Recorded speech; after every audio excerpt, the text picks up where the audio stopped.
condolences to the bereaved families. Indeed, all of us saw the pictures, the videos, the many lives that suffered that day, that perished that day, and the properties that came under severe flood. Mr. Speaker, I would also, on behalf of my colleagues, thank you for bringing this important statement to the fore.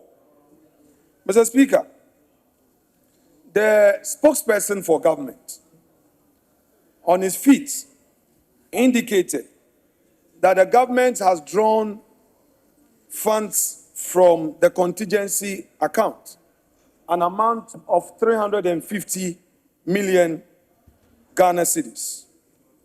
He also indicated that in the past administration, certain funds were diverted. These were his contentions. Mr. Speaker, I submit, by way of my own comment to this matter, that the statement by the government communication minister, as well as the statement from the Ministry of Finance, that indeed, pursuant to the approval by the Finance Committee of the House on the 30th of June for the withdrawal of an amount of 350 million cedis in accordance with Article 177, Mr. Speaker, is false. Mr. Speaker, it is false because the contingency fund has suffered a garnishee order from the court.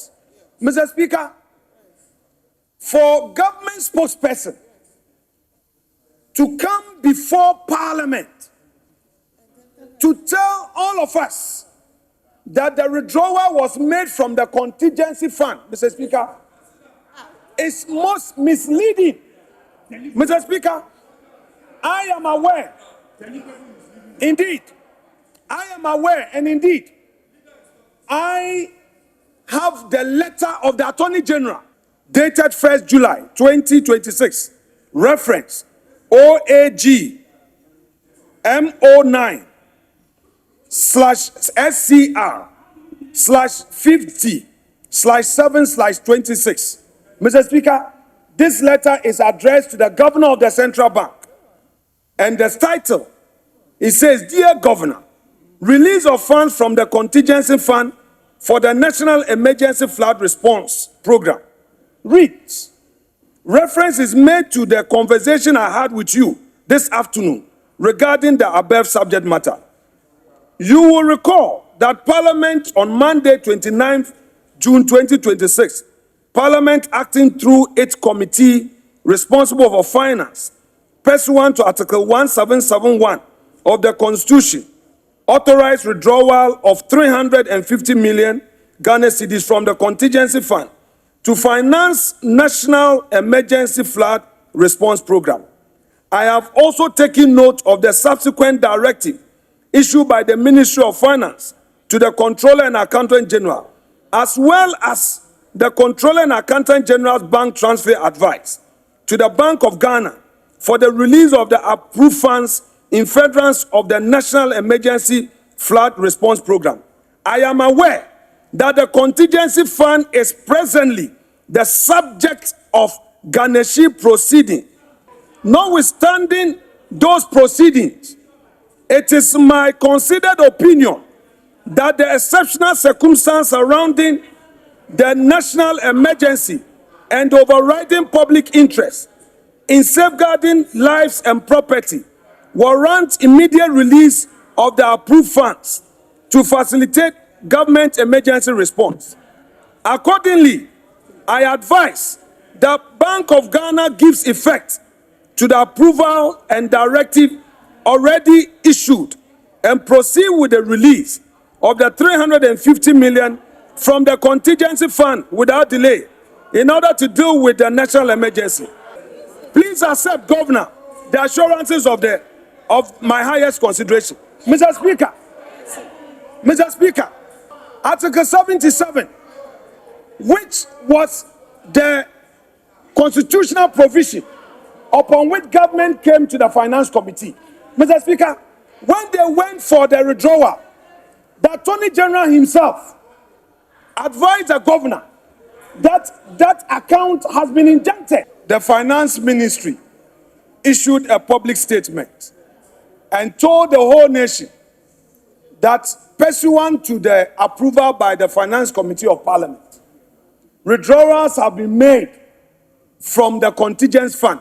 That one is a public statement written and issued by the finance minister. Mr. Speaker, that I again contend it's false. It's false because, Mr. Speaker, at the material moment, at the material time that the finance ministry issued that statement, it knew that the government's contingency fund account had been garnished. And indeed, the Attorney General had attempted to invoke certain theories to compel the Bank of Ghana to release the funds. The Bank of Ghana did not release the funds because of the garnishing order. Mr. Speaker, indeed, they went ahead to withdraw funds from other accounts of the state. Mr. Speaker, Article 178 is very clear. It's clear. No monies shall be withdrawn from the consolidated fund except A, to meet expenditure that is charged on the fund by this constitution or by an act of parliament, or where the issue of those monies has been authorized by an appropriation act or by supplementary estimate approved by resolution of parliament passed for the purpose. I, by an act of parliament enacted under Article 179 of the Constitution or by rules or regulation made under an act of parliament in respect of trust monies paid into the consolidated fund. Mr. Speaker, upon what authority did government go into other accounts to withdraw money? Mr. Speaker, they have breached the Constitution using a national emergency to do that which was not authorized by Parliament.